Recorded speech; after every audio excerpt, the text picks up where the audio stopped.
Baik, kita lanjutkan mata kuliah Ad-Dakhil fit Tafsir ya. Infiltrasi di dalam tafsir Al-Qur'an. Jadi fikrah atau pemikiran ataupun riwayat ya yang masuk di dalam tafsir padahal sebenarnya bukan bagian dari apa? Tafsir itu sendiri. Nah, pada kesempatan ini kita akan bahas tentang lanjutan dari studi kasus Israiliyat di dalam tafsir. Tentang apa? Israiliyat dalam masalah apa? Tafsir. Jadi kategorinya berarti apa? Ad-Dakhil dari sisi apa? Riwayat. Jadi ada yang sifatnya Ad-Dakhil dari sisi nakliyah. Nakliyah itu artinya apa? Menyisipkan riwayat yang riwayat itu sebenarnya bukan bagian dari apa? Tafsir itu sendiri. Ada yang sifatnya akliyat, kemarin yang sudah dijelaskan ya. Ada yang sifatnya riwayat, ada yang sifatnya apa? Akliyat. Akliyat itu dari sisi logika, pemikiran ya.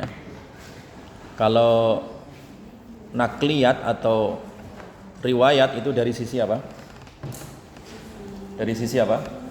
Periwayatan ya. Dari sisi apa? Riwayatan. Jadi kemarin ada dua ya. Ada yang sifatnya apa? Nakliyat ya, penukilan riwayat.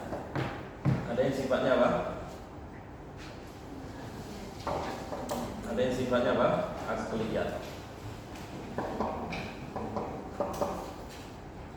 Paham ya? Jadi Israiliyat itu masuk dalam kategori apa? Nakliyat, penukilan, riwayat.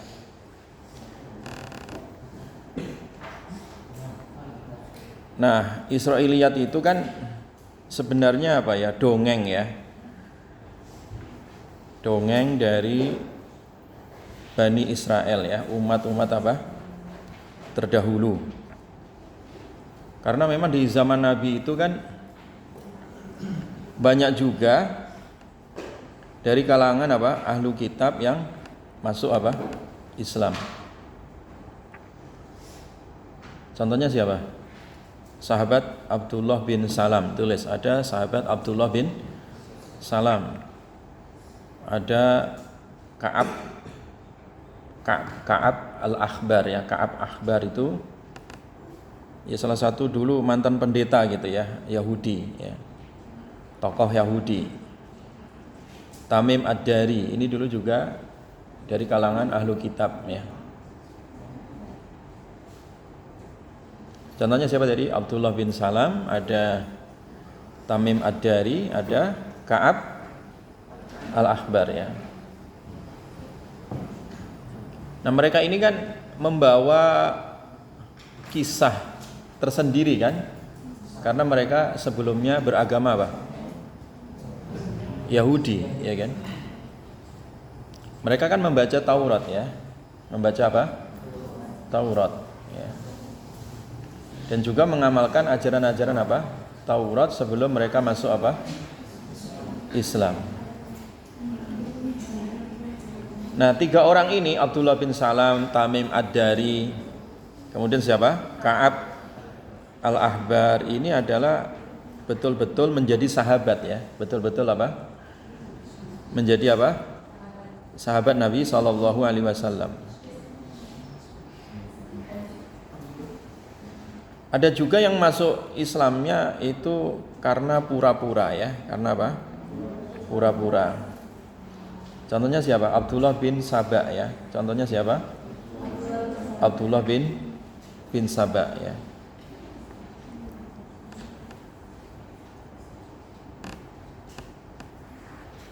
Nah, Abdullah bin Sabah ini kan orang Yahudi ya, pura-pura masuk apa? Islam. Ya, pura-pura masuk apa? Islam ya. Jadi masuk Islamnya itu karena nifaqan, karena ada kemunafikan.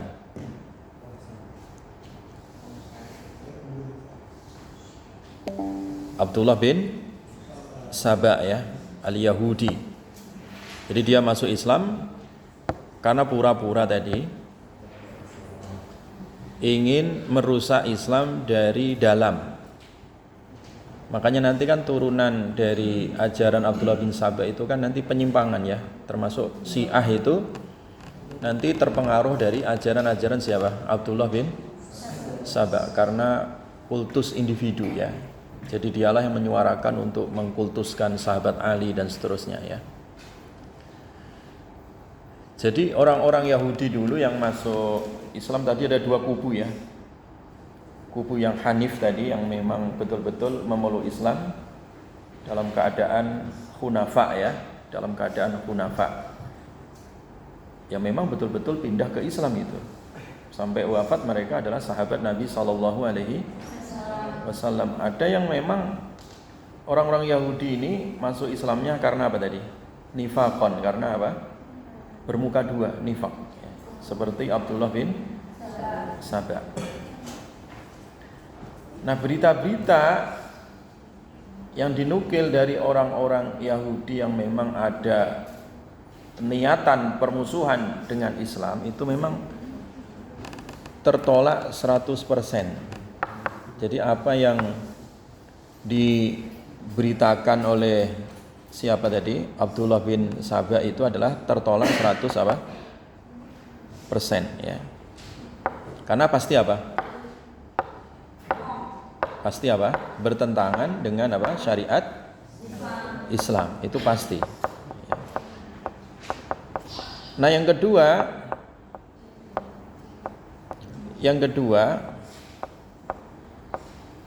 berita yang dibawa oleh orang-orang Yahudi yang kemudian dia masuk Islam dan riwayatnya adalah sahih ya. Riwayatnya adalah apa? Sahih. Maka kita wajib membenarkan ya. Kan banyak itu ya riwayat-riwayat Tamim Ad-Dari, riwayat-riwayat Ka'ab bin Akhbar, Ka'ab al-Akhbar ya, dan juga riwayat Abdullah bin Salam. Banyak itu.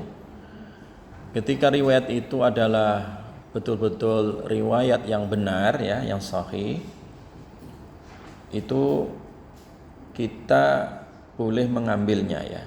Jadi majaa muwafiqan bi syar'ina. Maka ittafaqna ala dzalik. Yang pertama al-muwafiq ya. Jadi riwayat yang itu memang sahih, benar dan sesuai dengan apa tadi? Syariat.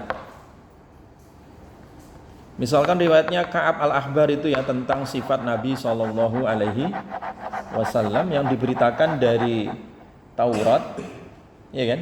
Jadi Taurat itu kan memberitakan ya, termasuk Injil juga kan memberitakan, ya kan? Bahwa ada sifat-sifat siapa? Nabi Muhammad. Di dalam surat As-Saff itu kan ada sifat juga yang disebut oleh Nabi Isa, mim ba'dismuhu Ahmad. Ya. Namanya saja sudah disebut itu.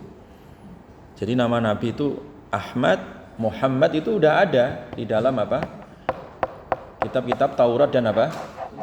Injil. Nah, banyak kan berita-berita itu dari Ka'ab al-Ahbar itu tentang sifat-sifat Rasulullah sallallahu alaihi wasallam yang itu sesuai dengan Al-Qur'an dan Sunnah, maka berita Israiliyat seperti itu wajib kita terima. Karena riwayatnya apa tadi? Sahihah dan muwafiqah, sesuai ya, cocok dengan apa? Syariat ya. Jelas ya, Pak ya. Jadi banyak itu kan hadis-hadis misalkan di Sahih Bukhari itu tentang sifat Nabi ya, yang disebutkan di dalam Taurat ya. Ini kan ahlu kitab kan. Jadi Taurat yang masih original yang tidak terkontaminasi oleh tambahan dan pengurangan para pendeta-pendeta Yahudi ya, itu beritanya benar. Dan kita kan wajib beriman kan kitab-kitab terdahulu Taurat dan Injil selama belum dirubah-rubah ya kan. Adapun Taurat Injil sekarang itu kan memang sudah mengalami berapa ribu perubahan ya. Sehingga banyak berita-beritanya itu sifatnya adalah kadzib, dusta ya kan. Makanya ya apa yang ada sekarang di Taurat Injil ya, yang tersebar di dunia sekarang itu ya berita-berita hoax ya. Artinya pemalsuan terhadap ajaran Nabi Musa dan siapa? Nabi Isa dan juga nabi-nabi Bani Israel terdahulu ya. Jelas ya Pak ya. Jadi berita-berita yang disebut di dalam riwayat yang sahih seperti dalam Sahih Bukhari misalkan ya. Misalkan dari Atha bin Yasar ya. Jadi Atha bin Yasar ini kan juga sama ya kasusnya. Dia cerita kepada sahabat Abdullah bin Umar ya. Jadi dulu sahabat itu juga seperti Abdullah bin Umar dan sahabat-sahabat yang lain, mereka itu kan berinteraksi di Madinah itu kan dengan orang-orang Yahudi. Baik yang sudah masuk Islam ataupun belum masuk Islam. Nah, orang-orang khususnya yang sudah masuk Islam itu kan mereka terjadi interaksi ya, dialog gitu kan. Nah, contohnya ini di Sahih Bukhari itu ketika Ibnu Umar dialog dengan Atha bin Yasar ya. Jadi Atha bin Yasar ini kan juga sama, dulu membaca Taurat, sama kayak Ka'ab al-Ahbar, sama kayak Abdullah bin Salam ya kan. Sama seperti sahabat siapa? Tamim Ad-Dari tadi ya. Mereka kan baca apa tadi? Baca Taurat ya. Dan mereka pernah mengamalkan ajaran itu ya. Nah, ketika terjadi dialog tadi coba sifati bagaimana gambaran Taurat terhadap sifat Rasulullah Shallallahu Alaihi Wasallam. Sama ya. Jadi Atha bin Yasar kemudian Ka'ab bin Ahbar ya, itu ketika mensifati Nabi dan mereka bertemu langsung dengan Nabi, melihat langsung dengan Nabi dan juga melihat langsung dari Taurat mereka. Mereka mengatakan apa? Wallahi innahu la mausufun fit Taurah kasifatihi fil Quran. Jadi orang-orang ini ya, mantan-mantan pendeta ini yang masuk Islam ini, mereka bersumpah bahkan demi Allah ya. Jadi apa yang disifati Taurat itu benar, persis kayak apa yang disifati oleh Al-Quran. Nah, Israiliyat yang seperti ini, artinya Israiliyat di sini maksudnya apa? Periwayatan dari Bani Israel yang sesuai dengan apa tadi? Syariat, itu wajib kita apa tadi? Terima, karena itu ya benar. Artinya sama saja kita mengimani Taurat ataupun Injil. Karena Taurat dan Injil tidaklah dusta. Berita-beritanya kan sama dengan wahyu. Apa yang diterima oleh Nabi Muhammad SAW. Jadi masalahnya itu kan kalau Taurat Injilnya tadi sudah diapakan? Dirubah-rubah, itu masalahnya. Jadi yang pertama adalah al-muwafiq bisyariah. Itu tidak ada masalah ya. Jadi kita bisa mengambilnya.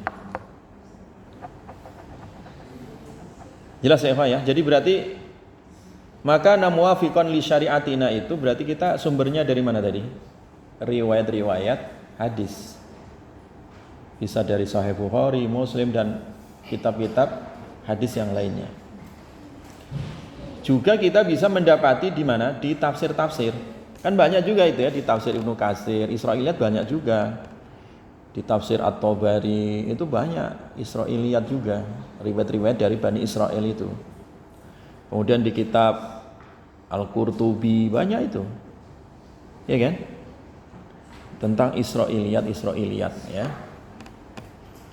Nah, kalau dia itu cocok dengan syariat dan riwayatnya benar ya kita terima ya. Nah, yang kedua, Israiliyat yang kedua adalah maja'a mukhalifan lima fi syar'ina. Jadi yang kedua adalah al-mukhalif. Yang kedua adalah apa? Al-mukhalif. Al-mukhalif itu artinya yang bertentangan dengan apa? Syariat kita, ya. Jadi berita apa saja yang datang dari ahlu kitab atau Bani Israel itu bertentangan dengan syariat atau mencela syariat atau merendahkan syariat, itu tertolak. Itu namanya mukhalif, ya. Jadi maja'a atau makana mukhalifan fi syariatina itu ditolak. Berita-berita yang menyimpang. Contohnya apa? Misalkan banyak ya dongeng-dongeng itu ya. Kisah-kisah dari Israiliyat itu terkait dengan masalah-masalah, khususnya berita-berita yang itu bertentangan dengan syariat kita. Contohnya apa? Misalkan orang Yahudi ya mengatakan bahwa Allah itu menciptakan langit dan bumi itu, kemudian Allah itu capek ya, butuh istirahat. Nah ini kan Israiliyat seperti itu harus apa? Ditolak. Allah kan nggak capek ya kan? La ta'khudhuhu sinatu wala Allah nggak butuh ngantuk, nggak butuh apa? Tidur. Berarti kan kisah-kisah tentang capeknya Allah ini kan penghinaan terhadap apa? Akidah. Ini kan menodai akidah. Ya. Itu namanya apa? Israiliyat yang bertentangan dengan apa? Syariat. Contoh lagi misalkan ya, Israiliyat yang menceritakan tentang Nabi Dawud ya berzina dengan salah satu perempuan, atau Nabi Lot berzina dengan salah satu anak perempuannya. Ini dongeng-dongeng Israiliyat. Kan tidak mungkin seorang nabi apa? Berzina dengan siapa? Siapapun, kan nggak mungkin. Karena nabi adalah apa? Nabi dan rasul itu adalah apa? Maksum, ya.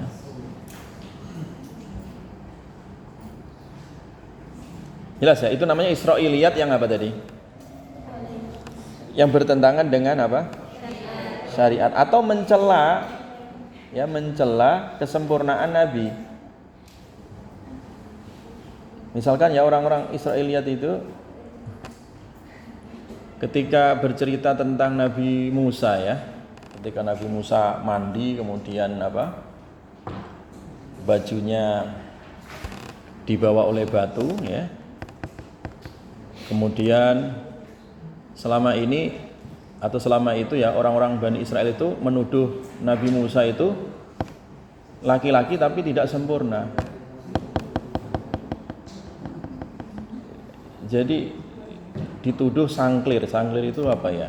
Buah zakarnya cuma satu katanya. Nah, orang-orang Bani Israel itu seperti itu, jahat terhadap Nabi Musa. Jadi kisah-kisah seperti itu ya menodai apa? Kesempurnaan seorang apa? Nabi. Jadi nggak ada nabi nggak sempurna itu ya, dari sisi fisik ya. Dari sisi fisik dan juga akhlak itu semua nabi adalah apa tadi? Sempurna. Nah, jadi semua riwayat Israiliyat yang itu bertentangan ya dengan muru'ah atau marwah para nabi dan rasul, atau bertentangan dengan akidah, atau bertentangan dengan syariah kita, maka itu wajib diapakan? Ditolak, tidak boleh membenarkannya ya. Jelas ya. Jadi banyak itu ya kisah-kisah Israiliyat itu kan kebanyakan dari kisah para nabi dan rasul ya. Jadi sama kayak orang-orang Yahudi itu ngarang-ngarang cerita juga ketika mereka dulu dimarahi Nabi Musa setelah mereka menyembah anak sapi ya, menyembah pedet ya. Ketika 40 hari ditinggal oleh Musa. Kemudian ada Musa palsu namanya Musa Samiri yang kemudian membuat anak sapi itu dengan bahan permata dan perhiasan ya, emas, perak dan seterusnya itu dioplos jadi satu, jadilah kemudian patung anak sapi yang kemudian apa? Disembah. Iya kan? Nah, ketika disembah itu kan Nabi Musa pulang marah-marah ya, karena Nabi Harun dianggap tidak apa? Bisa mengendalikan siapa? Kaum Bani Israel, sampai jenggotnya kan ditarik itu Nabi Harun kan. Udah kisah panjang itu.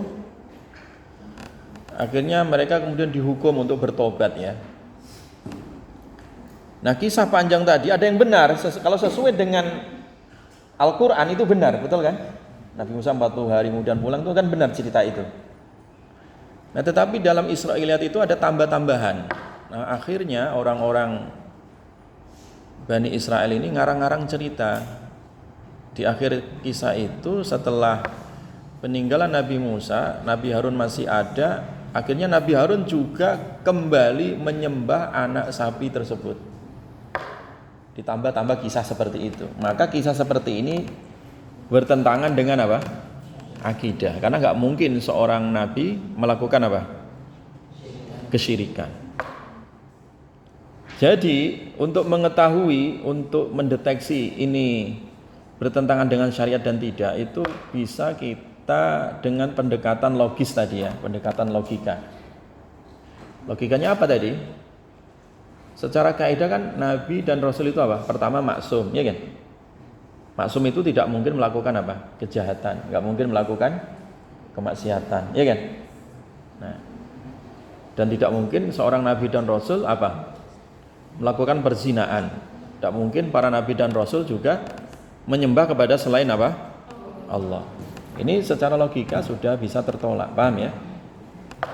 Nah, yang kedua juga kita bisa mentakhrij tadi, menelusuri riwayatnya. Ini riwayat dari mana ini?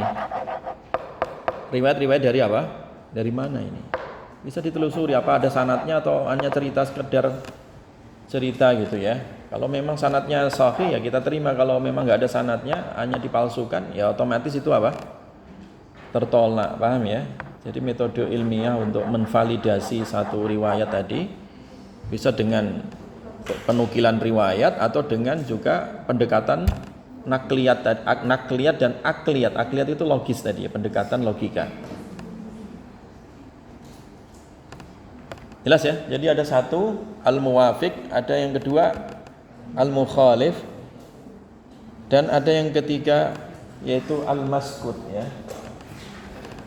Al-maskut atau al-mauquf ya. Al-maskut itu sesuatu yang didiamkan ya. Sesuatu yang apa? Didiamkan ya. Sesuatu yang didiamkan itu artinya apa? Artinya kalau kita ceritakan atau kita tidak ceritakan itu sama aja gitu.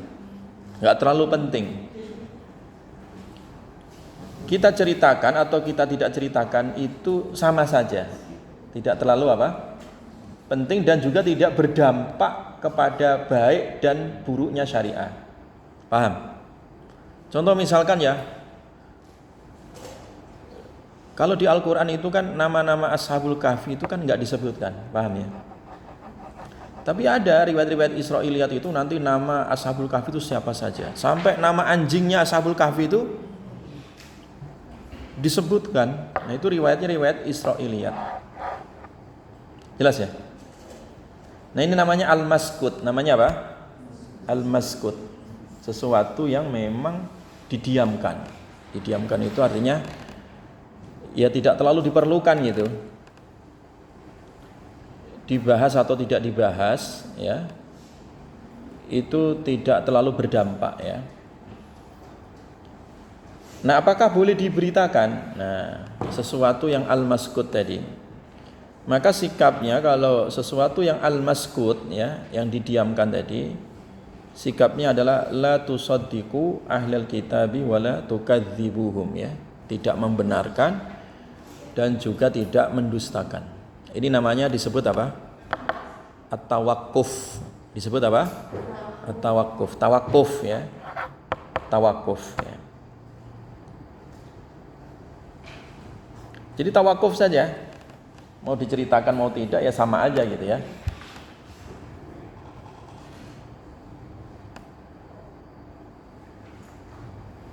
Dan itu banyak ya, misalkan contoh innallaha ya'murukum an tadbahu al-baqarah. An tadbahu al-baqarah. Dalam surat Al-Baqarah itu kan ketika Nabi Musa mengadili apa? Kisruh ya, konflik di tengah Bani Israel karena ada satu kasus pembunuhan ya. Sementara tidak diketahui apa? Siapa pembunuhnya gitu kan. Ada mayat tergeletak gitu ya, ditaruh di perbatasan gitu. Kalau ditaruh di tengah kampung, berarti kampung itulah yang dicurigai gitu. Masalahnya ini ditaruh di perbatasan. Akhirnya kan dari dua kelompok ini mereka bertanya-tanya siapa ya pembunuhnya gitu kan. Nah, siapa pembunuhnya? Nah kemudian ternyata Al-Quran memerintahkan coba aja. Ketika Nabi Musa mendapat wahyu, Bani Israel kemudian tanya, ternyata malah disuruh apa? Nyembelih apa? Sapi gitu. Nyembelih apa? Sapi. Innallaha ya'murukum an tadbahu baqarah ya. Jadi memang orang Bani Israel ini yang ngeyel dari dulu ya. Qalu atattakhiduna huzwa ya. Musa ini apa korelasinya antara kasus kematian dengan nyembelih apa? Sapi, mau nyate ya. Mau bikin sop kambing, mau bikin tengkleng Solo ya kan. Ini logika siapa? Orang Bani Israel nggak nyambung ini nggak nyambung. Kamu bikin lelucon. Atattakhiduna huzwa itu kamu bikin lelucon gitu ya. Huzwa itu artinya lelucon, sesuatu yang lucu gitu ya. Ya. Makanya terkadang ya Eva ya, jadi cara beragama kita itu tidak semuanya harus logis, tidak ya. Jangan seperti Bani Israel ya. Bani Israel itu kan dia harus disesuaikan dengan logika mereka gitu. Makanya Bani Israel itu kan pinter ya, tapi nggak benar. Orang-orang Yahudi itu kan pinter-pinter, tapi nggak ada yang benar orang Yahudi itu. Jadi kalau di total ya Yahudi yang negaranya kecil dan nggak punya negara ya, penduduknya juga sedikit. Tapi profesornya kalau dibanding dengan Indonesia yang 270 juta, kalah Indonesia itu. Jumlah ilmu saintisnya gitu ya. Paham ya? Itu memang diakui dari dulu ya. Kecerdasan saintifiknya itu memang muncul sejak dulu. Cuman logika Bani Israel itu membawa kekufuran dan kebrutalan gitu ya. Makanya kalau kita lihat ya penemu-penemu teknologi canggih sekarang itu kan nggak lepas dari Yahudi juga ya. Orang macam Bill Gates itu kan yang nemukan apa itu Microsoft itu Bill Gates. Orang-orang Yahudi itu memang cerdik juga ya. Perbankan dunia ini semua kan Yahudi. Teknologi dunia ini Yahudi. Amerika segede itu dikadali Yahudi juga. Ya. Negara-negara Teluk Timur Tengah kecil, Abu Dhabi, Emirat, itu kan negara-negara kecil ya. Tapi dalamnya kan orang-orang Yahudi main di situ. Perbankannya, ya kemudian teknologi semuanya itu kan. Mereka nebeng hidup di Timur Tengah ya. Karena orang-orang kaya dunia ini ya memang ya orang-orang Yahudi ya. Masalah makanan, fashion ya. Siapa yang tidak tersentuh oleh produk apa? Yahudi. Sampai minuman, ya kan? Sampai odol yang kalian pakai gosok gigi itu loh, Yahudi juga itu. Sampai air itu loh, Aqua, dan kawan-kawan. Apa yang tidak dikuasai Yahudi coba? Ya. Sampai bajunya Rozak itu loh. Enggak tahu. Merek mana Zak itu ya? Cibaduyut atau merek Israel ya? Model rambutnya Rozak? Model Asgar atau model Israel?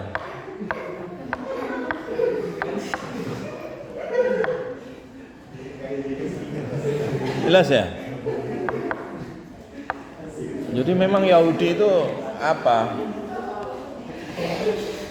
Mengasah logikanya tadi itu ya, selogis mungkin ya, tapi dia itu pengrusak dunia ya. Pengrusak apa? Pengrusak dunia. Jelas ya, disuruh nyembelih sapi, masih bertanya apa korelasinya antara sapi dan menemukan apa? Atau mengungkap kasus apa? Kematian. Jadi logikanya ditaruh di atas wahyu. Itu Yahudi itu begitu. Makanya kalau kalian logikanya ditaruh di atas wahyu, ya Yahudi itu memang begitu. Dan banyak pendidikan kita itu melahirkan Yahudi, New Yahudi. Makanya kalau kepengen mau ngalahkan Yahudi, ya jangan Yahudi lah cara berpikirnya. Ya, jangan didik generasi ini lahir menjadi apa? Yahudi, ya. Jelas ya? Jadi makanya ya kenapa Israiliyat itu dibahas dalam tafsir, jangan sampai nanti tafsiran-tafsiran ayat terkontaminasi tadi. Ad-dakhil tadi atau infiltrasi syubhat pemikiran tadi itu jangan kemudian dimasukkan dalam pemikiran umat Islam melalui kajian-kajian apa? Tafsir tadi, kajian-kajian ayat. Makanya sikap kita tadi itu kita lihat dulu kalau dia majaa atau makana muwafiqan bi syariatina, ya. Apa saja yang sesuai dengan syariat kita, ya fa'amanna, kita beriman gitu ya. Tapi kalau itu mukhalifan ya, maka mukhalifan apa saja yang itu adalah bertentangan dengan syariat kita, ya faradatna, kita tolak itu. Nah yang ketiga ini makana maskutan an syariatina, segala sesuatu yang apa? Didiamkan. Jadi artinya ya dibahas enggak apa-apa, tidak dibahas juga enggak berdampak itu ya. Itu namanya apa? Maskutan, makana maskutan an syariatina.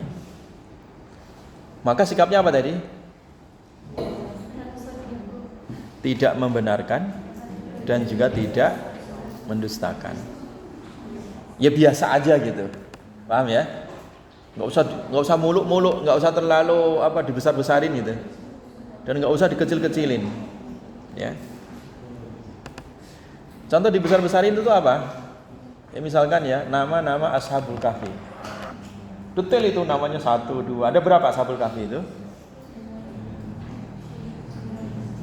Mau ada berapa sebenarnya enggak terlalu penting kan. Terus diulik nama-namanya 1, 2, 3, namanya detail gitu. Sampai nama anjingnya didetailkan.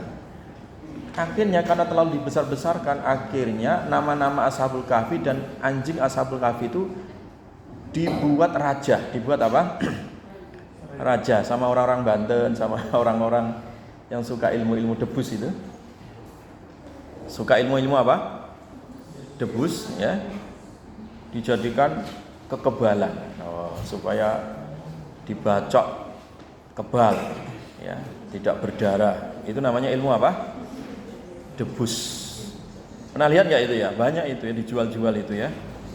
Dibikin nama Ashabul Kahfi, dibikin nama anjingnya, kemudian dibikin raja, ditaruh di atas pintu untuk tolak bala. Nah ini namanya terlalu besarkan. Paham ya? Tidak perlu seperti itu ya.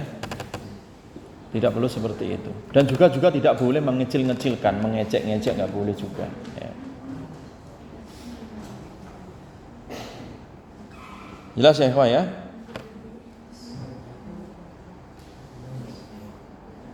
Jadi segala sesuatu yang itu maka namaskutan anhu anis syariah ya. Kenapa itu maskutan tadi? Kenapa didiamkan? Karena memang tidak ada riwayat yang apa? Benar terkait masalah apa? Masalah itu nggak ada riwayatnya gitu, nggak ada sanadnya. Misalkan ya. Tidak ada kejelasannya, hanya sekedar cerita dari orang-orang ahlu kitab itu, sekedar dongeng ya atau kisah ya. Maka itu adalah sesuatu yang tawakuf ya, sesuatu yang apa tadi? Tawakuf ya. Sesuatu yang al-maskut tadi, sesuatu yang al-maskut ya. Jelas ya? Jadi kalau sesuatu yang al-maskut anhu tadi baiknya diapakan? Didiamkan saja, didiamkan saja. Baiknya didiamkan saja ya. Jelas ya? Tapi kalau memang itu ada riwayatnya yang sahih, yang benar, ya nggak apa-apa diceritakan. Contohnya apa? Misalkan ya riwayat dari sahabat dalam hadisnya Abu Musa al-Ash'ari ya. Hadisnya siapa? Abu Musa al-Ash'ari. Di Madinah itu ya ada kabilah Asy'ariyah yang dikenal sebagai orang-orang dermawan ya. Jadi ada satu kabilah perkampungan gitu.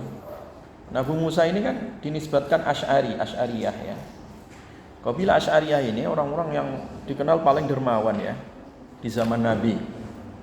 Makanya Nabi menceritakan dan memuji orang-orang Asy'ariyah ini. Kabilah Asy'ariyah itu diceritakan, dipuji oleh Nabi karena mereka itu kalau terjadi salah satu dari anggota mereka dari kabilah mereka itu ada yang sakit, ada yang kekurangan, itu mereka membentangkan kain gitu ya, keliling. Kemudian mereka menyumbang ya. Kemudian mereka saling berbagi gitu, dikumpulkan kemudian dibagikan. Khusus orang-orang yang tadi apa? Sakit atau sedang apa? Membutuhkan. Saking dermawannya begitu sehingga tidak ada istilah kekurangan ataupun kelaparan di kalangan kabilah apa tadi? Asy'ariyah, karena suka apa? Suka berbagi ya. Itu sudah mendarah daging ya. Nah, Abu Musa al-Ash'ari ini ketika di akhir hayat, salah satu wasiat ke anak-anaknya itu adalah tentang kisah ini, Bani Israel ini, tentang sahibu ar-raghib ya. Makanya ini disebutkan di dalam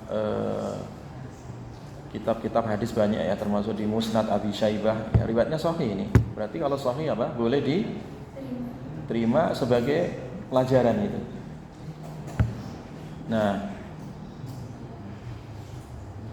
Abu Musa tadi wasiatnya apa? Ya bani ya udhkuru sahibar raghif.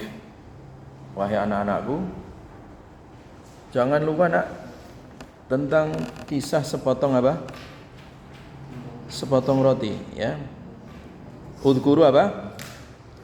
Sahiba ar-raghif. Ya bani ya udhkuru sahiba ar-raghif ya. Apa artinya tadi? Anak-anakku semua. Kata siapa ini? Abu Musa ya. Udhkuru sahiba ar-raghib. Ini ceritanya panjang ini ya, hadis ini ya. Ceritanya apa? Panjang. Lah anaknya nggak paham, kan nggak pernah dengar ya. Anaknya Abu Musa al-Ash'ari kan nggak pernah tiktokan ya, nggak ngerti tentang kisah-kisah aneh-aneh itu, nggak ngerti, paham ya? Nggak kenal media sosial, nggak ada apa dulu kan, kisah-kisah seperti itu kan nggak ada akses. Anak-anaknya tanya, apa yang engkau maksud tentang pemilik sepotong roti ini? Nah, dikisahkan itu ya, dulu di Bani Israel itu ada seseorang ahli ibadah. Seorang apa? Ahli ibadah. Dia beribadah sab'ina sanatan. Beribadah berapa? Sab'ina sanatan. 70 tahun. Ibadahnya enggak kira-kira ya. Sab'ina sanatan. 70 tahun, bayangkan nih, 70 tahun. Kalian ada enggak yang 70 tahun usianya ini? Ada. Ajak berapa ya? 17 ya. Jadi 70 tahun dia beribadah. Tidak pernah maksiat. Ya, enggak pernah nonton TikTok. Pokoknya enggak pernah maksiat matanya. Enggak pernah telinganya dengarkan dugem, enggak pernah maksiat, ya. Jelas ya, lisannya juga enggak pernah dipakai ngoceh yang tidak-tidak, ya. Terjaga mata, lisan, telinga. 70. Kemudian dikurangi 7 hari. Akhirnya dia turun gunung. Kan orang-orang Bani Israel dulu itu ya, kalau ahli ibadah, ngebet ibadah itu enggak kira-kira, mereka itu totalitas semedi bertapa ya, di pucuk gunung, enggak mau maksiat. Setelah 70 tahun mengasingkan diri, akhirnya dia turun gunung ya, atau ibaratnya itu balik kampung ya. Nah, di tengah jalan itulah dia ketemu seorang cewek ya, perempuan ya. Yang namanya dia laki-laki lama ya, nggak ngelihat perempuan di jalan, tergoda itu, lupa. Akhirnya 7 hari 7 malam dia terkena fitnah tadi, di tengah jalan tadi, berzina dengan seorang apa? Perempuan 7 hari 7 malam ya. Jadi hanya sab'atu ayyamin, 7 hari dia bermaksiat. Apa istilahnya itu ya? Cinta lokasi atau apa istilahnya itu ya, anak-anak itu ya? Cilok. Cilok kan bisa dimakan itu ya. Cilok atau baslok. Nah, jadi tergoda cinta lokasi. 7 hari 7 malam dia berzina. Waliyadzubillah ya. Nah, akhirnya setelah 7 hari itu dia baru melek itu ya, baru sadar. Lah, 70 tahun ya sudah berkorban ibadah enggak maksiat, ternyata malah dikorbanin 7 hari 7 malam. Dia nyesel itu. Hadisnya panjang ini. Nah, setelah 7 hari 7 malam dia berzina, kemudian sadar, akhirnya dia pergi meninggalkan perempuan tadi ya, putus. Nah, dia mau bertobat lagi, mau balik taubat. Dia putus di tengah jalan dan dia berjalan lagi. Tidaklah dia berjalan 1 langkah, 1 jengkal, kecuali sujud. Wah, belum nyampe tempat ibadahnya dia sujud aja. Allahu Akbar, sujud lagi. Jalan, Allahu Akbar, sujud lagi gitu. Nah, dikira orang yang lewat, ini orang kelaparan ini, jalan kok jatuh gitu kan. Dikira kelaparan. Sama Rozak itu dikira orang lapar ini ya. Ya. Nah, akhirnya itu dia digotong. Fa'awahu al-laila ila makanin alaihi 12 miskinan. Akhirnya dia digotong oleh masyarakat, ditaruh di satu rumah singgah itu. Nah, rumah singgah itu sudah ada penghuninya, orang-orang terlantar ini. Kan tadi dianggap siapa dia? Orang miskin yang terlantar kan? Lapar, dikira lapar, padahal dia taubat. Dia sedang apa? Taubat. Karena dia saking nyeselnya tadi, menyesal gitu ya. Dia udah enggak sadar dirinya gitu. Akhirnya dia digotong di rumah singgah. Di situ ada 12 orang miskin. Nah, biasanya setiap hari 12 orang miskin itu kan dapat jatah sepotong roti, paham? Nah, sementara si ahli ibadah ini yang barusan masuk kan belum terdaftar. Datanya belum masuk. Nah, donatur itu kan pasti ngirim rotinya berapa? 12. Karena dia datang duluan, akhirnya dapatlah itu roti. Sementara yang biasa sudah dapat 12 orang, berarti kan kurang berapa? 1. Nah, yang 1 orang ini yang nggak kebagian protes, loh, jatah rotiku mana?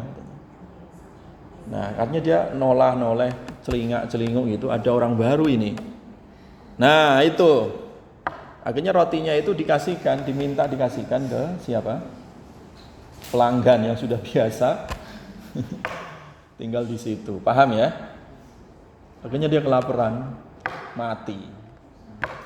Bani Israel ini siapa? Ahli ibadah ini kemudian apa? Mati, ya. Setelah mati, ya, meninggal dunia, fawuzinat, kemudian ditimbang, ya. As-sab'una sanatan tadi 70 apa? Tahun bisab'i layali dengan 7 hari. 7 malam.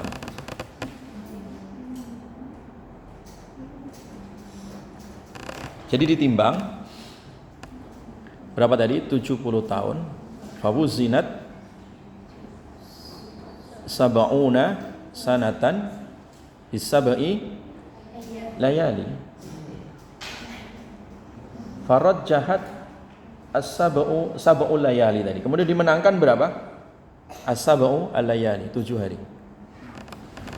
Berarti 70 dikurangi 7 0. Kosong amalnya, habis. Paham ya? Makanya ada rumus tadi ya. 70 dikurangi 7 sama dengan apa? 0 kalau ibadah dihapus dengan apa? Dosa besar. Makanya dosa zina itu bisa menghapus amalan-amalan ibadah. Makanya dalam hadis ada ijtanibu sab'a mubiqat. Sab'al mubiqat itu artinya apa? Al mubiqat itu artinya perkara-perkara yang menghapus amal kebaikan, menghancurkan. Dosa besar kan itu. Ternyata 70 tahun itu dikalahkan dengan 7 hari. Habis itu amalnya. Habis amalnya. Makanya kalau kebelet itu jangan berzina. Kawin aja udah kawin, nikah itu ya. Tersalurkan dengan cara yang halal. Paham ya? Ingat ya akhwat ya, jangan mau digombalin sama laki-laki itu ya. Dirayu ya. Mulutnya manis itu laki-laki kadang ya. Walaupun enggak makan permen itu manis gitu. Walaupun enggak gosok gigi itu baunya sedap itu kalau di hadapan perempuan. Nah, jadi makanya jangan mau digombalin yang laki-laki. Yang laki-laki juga jangan mau digombalin perempuan juga. Ya, perempuan juga bisa gombal kan. Nah, jadi kalau sudah tertarik ya sudah kawin nikah halal, ya kan? Jelas ya. Karena kalau berzina itu hapus dosa-dosanya, pahalanya apa? Hapus, hangus pahalanya itu. Muhlikat masuk kan? Sama kasus ini nggak bertentangan kan? Memang dosa besar tadi bisa menghapus apa? Pahala. Itu nggak bertentangan dengan syariat kita. Syariat Bani Israel juga sama gitu. Nah, summa uzinat as-sab'u al-layali tadi. Kemudian timbang lagi 7 hari ditambah birrabi 7 tambah 1 sama dengan 100. Ini bukan rumus matematika yang empiris, bukan. Ini rumus matematika pahala ya. Jadi 7 hari dia berzina, kemudian ditimbang dengan apa tadi? Sepotong roti. Farajjaha ar-rawif. Ternyata dimenangkan sepotong roti. Dapatlah dia 100 ya, kebaikan tadi. Artinya dihapuskan seluruh 7 hari tadi hanya gara-gara apa? Sepotong roti ya. Makanya di sini Abu Musa berwasiat ke anaknya, ya bani ya, udhkuru sahiba ar-raghif. Anak-anakku jangan lupa sepotong apa? Roti. Artinya kalau seseorang itu ya sebisa mungkin menutupi dosa-dosanya tadi dengan apapun, asal itu kebaikan, walaupun hanya sedekah dengan sepotong roti. Jadi memang harus ada ikhtiar untuk menutup keburukan-keburukan itu dengan amal soleh. Kerjakan. Nah ternyata Allah juga mengampunkan tadi ya. Dosa besar itu terkadang bisa dihapus dengan sesuatu yang kecil tadi ya. Dengan sepotong apa tadi? Roti. Tapi jangan jadi Bani Israel ya, memahami hadis ini. Oh kalau begitu berzina Ustaz, nanti sedekah sepotong roti, kok enak gitu ya. Ya nggak boleh. Cara memahami seperti itu. Cara memahaminya tadi apa? Bahwa ketika seseorang sudah kadung ya, melakukan apa tadi? Dosa-dosa besar, maka sebisa mungkin dosa-dosa besar itu ditutup dengan apa? Amal soleh, walaupun hanya dengan sepotong roti ya.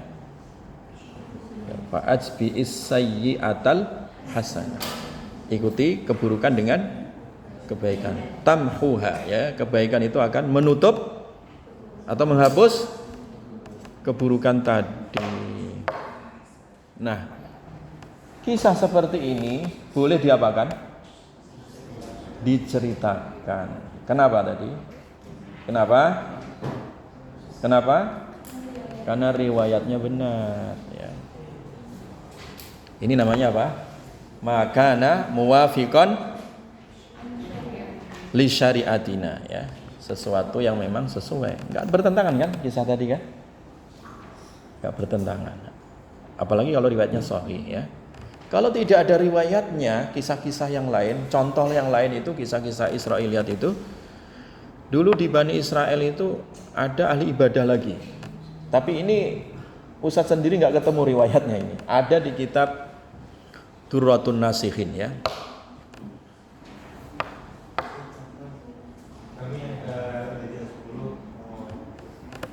Ada kuliah lagi? Oh ya, penutup. 1 menit lagi. Apa tadi?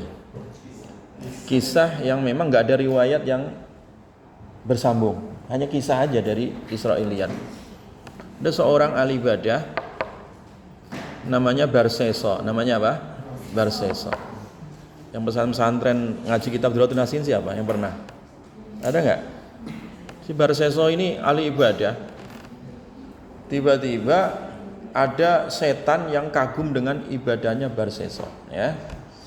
Kepengen menggoda dan menyesatkan Barsesa. Maka setan itu nginep 3 hari 3 malam ya.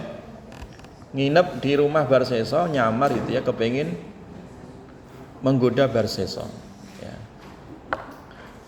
Jadi Barsesa itu ya digoda oleh setan. Setan juga menyamar sebagai ahli ibadah. Dia sholat, sujud, nggak berhenti itu, nggak ada istirahat. Saingan dengan Barsesa. Nah Barsesa itu kemudian kagum, loh kok kamu ibadahnya lebih hebat daripada saya katanya. Apa rahasianya? Oh rahasianya saya maksiat dulu. Nah, karena maksiat saya menyesal. Karena menyesal akhirnya saya khusyuk ibadah.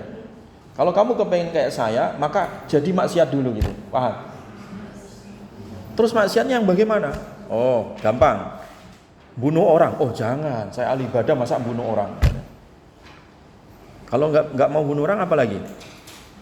Kamu berzina. Oh saya juga nggak mau masa ahli ibadah zinain orang gitu kan. Ya udah kalau segitu kamu sedikit mencicipi minuman keras 1 gelas saja kalau gitu. Nah ini kalau ini boleh ini, nggak tahu orang lain gitu kan. Akhirnya dia nyicipi minuman keras gitu ya, 1 gelas. Mabuk. Dia nyari minuman, penjual minuman, kebetulan penjual minuman perempuan, dia nyicipi 1 gelas, mabuk. Ketika mabuk oleng, dia ngelihat perempuan, oh kelihatan cantik, akhirnya dizinai perempuan itu. Mabuk, kemudian apa? Menzinai perempuan. Nah ketika perempuan itu dizinai, protes, kepengen ini disebar ke masyarakat. Nah, Barsesa panik, akhirnya perempuannya dibunuh. Itu kisah Bani Israel itu ya. Dibunuh.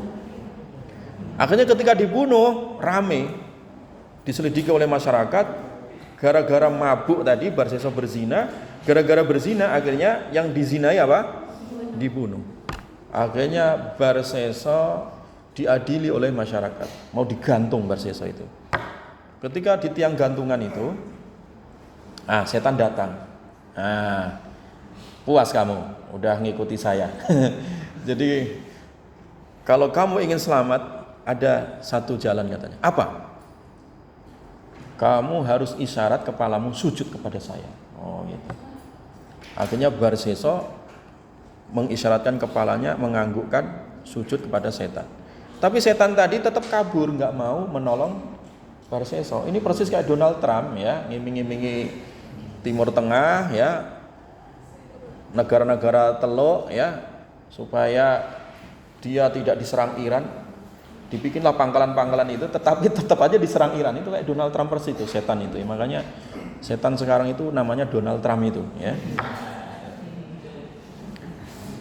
Jadi kisah-kisah seperti itu kalau tidak ada sandaran sanadnya tidak dibenarkan dan juga tidak didustakan. Jelas ya Eva ya? Kesimpulannya 3 tadi ya. Ada yang apa tadi? Muwafiqon makana muwafiqon li syariatina. Yang kedua adalah makana mukhalifan li syariatina. Kemudian makana maskutan an syariatina. Jadi 3 sikap ini yang kita harus ambil dalam menyikapi Israiliyat. Wallahu a'lam bishawab. Subhanakallahumma bihamdika asyhadu an la ilaha illa anta